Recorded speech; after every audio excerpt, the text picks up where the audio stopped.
चलो तो बच्चों फिर से एक बार स्कॉलरशिप एनएमएमएस नवोदय इस महत्वपूर्ण स्पर्धा परीक्षा के लिए सबसे ज्यादातर पूछे जाने वाले जो मैथ्स के एग्जांपल्स है उसकी हम रेगुलर प्लस ट्रिक्स किस प्रकार छुड़ाएंगे हम एग्जांपल्स उसके बारे में यहां पर एक्सप्लेन करेंगे। तो देखो बच्चों ज्यादा कर स्क्वायर रूट में ऐसे एक संख्या आती है 1 का क्यूब प्लस 2 का क्यूब, यानी दो संख्याओं का जब हम रेगुलर में क्यूब निकालते हैं तो 1 का क्यूब होता है 1 मल्टीप्लाई 1 मल्टीप्लाई 1, यानी 3 टाइम्स अगर हमने उसको मल्टीप्लाई किया तो स्क्वायर रूट में उसका रेगुलरली आंसर आता है 1, और 2 का अगर हम क्यूब निकालेंगे तो उसका फाइनल आंसर आता है 8। फिर 8 प्लस 2 यानी 8 प्लस 1, इसका फाइनल आंसर होता है हमारे पास में अंडर रूट 9। फिर अंडर रूट 9 को अगर हमने कम समय में स्क्वायर रूट निकालना है तो फाइनली हम उसको बोलते हैं 3, यानी square root of 9 is equals to 3।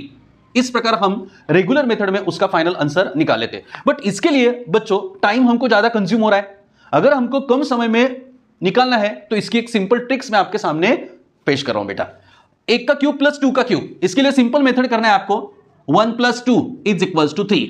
Final answer we get in 2 second, 2 ही सेकंड के अंदर हमको इसका फाइनल आंसर निकलता है। 1 का क्यूब प्लस 2 का क्यूब अंडर रूट में अगर वो होता है, स्क्वायर रूट में अगर होता है तो फाइनल आंसर उसका कुछ भी नहीं है, बस उसमें दिए गए अंकों की हमको एडिशंस करना है। 1 plus 2 is equals to 3, final answer we get. ऐसे छोटे छोटे एग्जांपल से हमको पहले समझना जरूरी है। फिर से एक बार और एक एग्जांपल्स आपके सामने एक शॉर्टकट ट्रिक से मैं आपको एक्सप्लेन करने वाला हूं। 1 का क्यूब प्लस 2 का क्यूब प्लस 3 का क्यूब इज इक्वल्स टू, इसको हम ऐसे लिख सकते हैं शॉर्टकट ट्रिक में 1 plus 2 plus 3 is equals to final answer got it 6।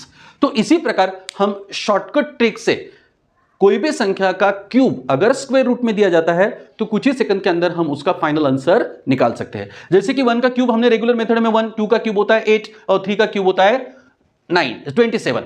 तो 27 प्लस 8 प्लस 1 को अगर हमने एडिशंस किया तो final answer we get 36 and square root of the 36 is equals to 6। यानी रेगुलर मेथड से अगर हम करेंगे तो उसको ज्यादा समय लगेगा, एंड अगर हम इस प्रकार के सिंपल टेक्निक्स यूज करेंगे तो we get there the answer in 2 seconds. Similarly, we have to find out the square root of these numbers.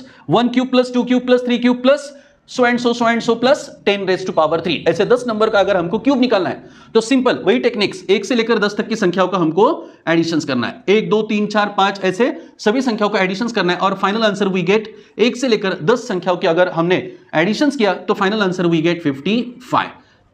यानी सभी संख्याओं का एडिशंस किया तो 1 से 10 संख्याओं की पूरी एडिशंस होती है 55। ऐसे कम समय में हम इस प्रकार के स्पर्धा परीक्षा में पूछे जाने वाले प्रश्नों के आंसर्स लिख सकते हैं। तो इसी तरह बच्चों मैं आपको 2 क्वेश्चन छुड़ा के देने वाला हूं, 2 छुड़ाने के लिए देने वाला हूं। ये आप आपके नोटबुक में मेंशंस कर इसका फाइनल आंसर हमें कमेंट बॉक्स में शेयर करें। Thank you.